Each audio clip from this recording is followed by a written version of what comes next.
श्री सीता श्रीमद् भगवद गीता अध्याय 2 श्लोक क्रमांक 56। यहाँ पर भगवान उत्तर दे रहे हैं अर्जुन के उन प्रश्नों का जिन प्रश्नों में अर्जुन ने यह पूछा था कि जो साधक होता है अर्थात सिद्ध पुरुष होता है, जो मुनि होता है, वह उसकी भाषा क्या होती है, वह कैसे बोलता है, वह कैसे चलता है, वह कैसे बैठता है। तो उसका उत्तर देते हुए भगवान यहाँ पर कह रहे हैं इस श्लोक में कि दुःखेष्वनुदिग्नमनः सुखेषु विगतस्पृहः वीतरागभयक्रोधः सिद्धिर्मुनिरुच्यते। भगवान कहते हैं दुःखेषु दिग्नमनः, दुखों में दुखों की प्राप्ति होने पर जो उद्विग्न नहीं होता। यहाँ पर उद्विग्न होने से क्या अर्थ है? उद्विग्न होने से अर्थ होता है विचलित ना होना। तो जो दुख की प्राप्ति होने पर विपरीत परिस्थिति में जैसा मैं करना चाहता था वैसा करने में यदि मैं विफल हो जाऊं, मेरा कोई कर्म करते हुए उसमें मेरी कोई निंदा करे या उसमें कोई व्यवधान आ जाए या कोई व्यवधान जानबूझकर डाल दे, परंतु यदि वह कार्य मेरे खुद के स्वार्थ के लिए नहीं है अपितु लोक कल्याण के लिए ईश्वर को निमित्त, ईश्वर को समर्पित किया हुआ कार्य यदि मैं कर रहा हूं और ऐसे में मैं विचलित मुझे नहीं होना चाहिए। तो जो व्यक्ति दुखों में भी विचलित नहीं होता है, सुखेषु विगतस्पृहः, सुख में भी जो व्यक्ति वो सुख की कामना नहीं करता, क्योंकि राग भोगते भोगते सुखों को भोगते भोगते मनुष्य उसका आदी हो जाता है और फिर वह यह सोचता है कि यह सुख तो मुझे सदैव प्राप्त होते रहे। यह जो स्थिति है, यह स्थिति कभी भी इसके निचले स्तर पर ना जाए। और ऐसे सुखों को भोगते हुए भी कोई व्यक्ति यदि वो सुख की कामना नहीं करता या कामना नहीं करनी चाहिए, तो भगवान यहाँ पर बता रहे हैं कि जो दुख में विचलित नहीं होता, वो जो सुख में वो सुख की कामना नहीं करता, अर्थात तो सुख से राग नहीं करता और दुख से द्वेष नहीं करता। वीतराग भय क्रोध सिद्धिर्मुनिरुच्यते, जो व्यक्ति वीतराग भय और क्रोध से मुक्त हो गया है वही स्थिर बुद्धि वाला जो मनुष्य है, साधक है। जब मनुष्य का जन्म रजोगुण से होता है, जब तक मनुष्य में रजोगुण रहेगा तब तक वह मनुष्य ही रहेगा, वह उसके ऊपर उठ ही नहीं सकता।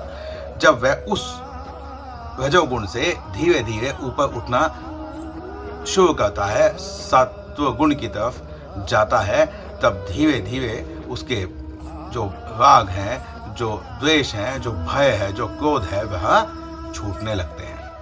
और जब वह छूटने लगते हैं, थोड़ा सा भी अंश यदि रह जाता है छूटते छूटते, तो वहां पर वह साधक होता है। और जैसे ही वह इन सब अवगुणों से, माने हुए संबंधों से ऊपर उठ जाता है, तो वह मुनि हो जाता है, स्थिर बुद्धि वाला हो जाता है। तो यहाँ पर भगवान ने इसीलिए कहा कि जो दुख में विचलित ना हो, जो सुख में वो सुख की इच्छा ना करे, जिसके राग द्वेष भय क्रोध यह सब मिट गए हैं, वासना जिसको हम कहते हैं, जिसको हम आसक्ति कहते हैं, यह जिसकी मिट गई है वह ही स्थिर बुद्धि वाला मुनि है। एक ही जन्म में, इसी जन्म में हम कैसे इन तीनों अवस्थाओं को प्राप्त कर सकते हैं? मेरा जन्म होता है रजोगुण में, जब तक मैं रजोगुण में हूं मैं मनुष्य रहूंगा, और जब तक मैं मनुष्य हूं तब तक मेरी इच्छाएं कामनाएं रहेंगी।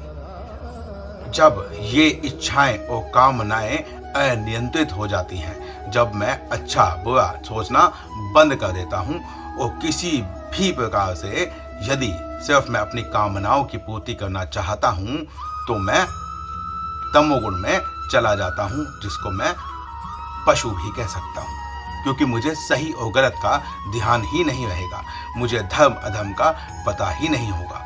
तो वह जो स्थिति है वह पशु की स्थिति है।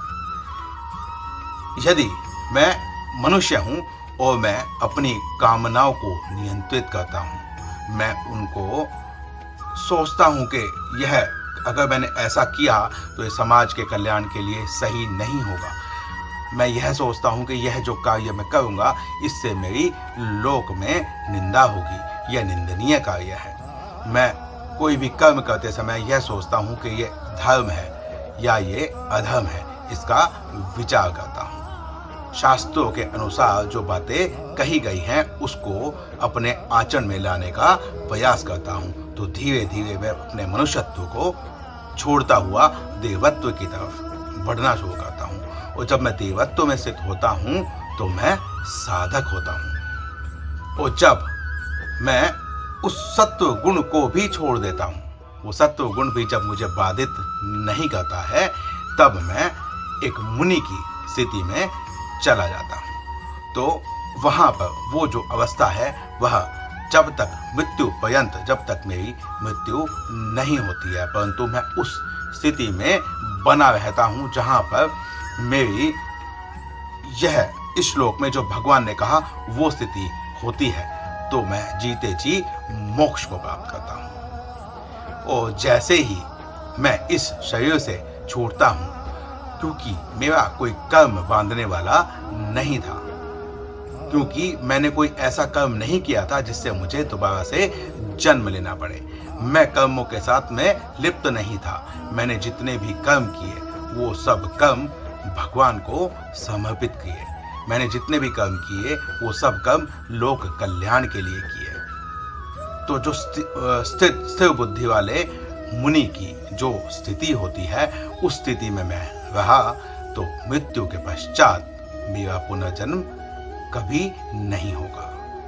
और जीवन पर्यंत भी यदि मैं उस अवस्था को पा लेता हूं तो उस अवस्था के बाद भी उस जन्म में मैं कभी मनुष्य भी नहीं बन पाऊंगा। पशु तो आप छोड़ दीजिए, क्योंकि जब मैं सत्व गुण से भी ऊपर उठ गया हूं, सृष्टि के गुणों से ऊपर उठ जाने के बाद ही जो स्थिति होती है वह मुनि की स्थिति होती है। और जब कोई गुण या उसे आप दोष भी कह सकते हैं शेष बचा ही नहीं, तो फिर पतन का कारण क्या बनेगा। इसीलिए भगवान इस गीता शास्त्र में जितनी भी बातें कह रहे हैं उन बातों पर चिंतन मनन किया जाना चाहिए, उन्हें जितना हो सके अपने आचरण में लाने का प्रयास करना चाहिए। खोखला पढ़ने से, खोखली बातें करने से कुछ नहीं होता है। मैं मानता हूं कि यह बहुत कठिन स्थिति है, सब ऐसा नहीं कर सकते कि वो बिल्कुल मुनि बन जाए, तो यह जन्मों का विषय है, कई जन्मों में जाकर हमको वो स्थिति प्राप्त होती है, परंतु आरंभ करने के लिए तो हमारे पास यही जन्म है, यहीं से हमें आरंभ करना चाहिए। इस श्लोक में इतना ही। इसके अतिरिक्त यदि सनातन धर्म से जुड़ा हुआ कोई भी विषय ऐसा है जिसमें शंका बन रही है तो आप कमेंट कर सकते हैं। इस व्याख्यान में जितना मुझे समझ में आया, जो मैंने समझाने का बताने का प्रयास किया है, उसमें यदि आपको कोई त्रुटि लगती है तो आप कमेंट करके बता सकते हैं ताकि उस त्रुटि को सुधारा जा सके। मैं भी इस मनुष्यत्व से ऊपर उठना चाहता हूं और आशा करता हूं कि आप भी यही चाहते होंगे। मिलते हैं अगले श्लोक में। श्री सीताराम।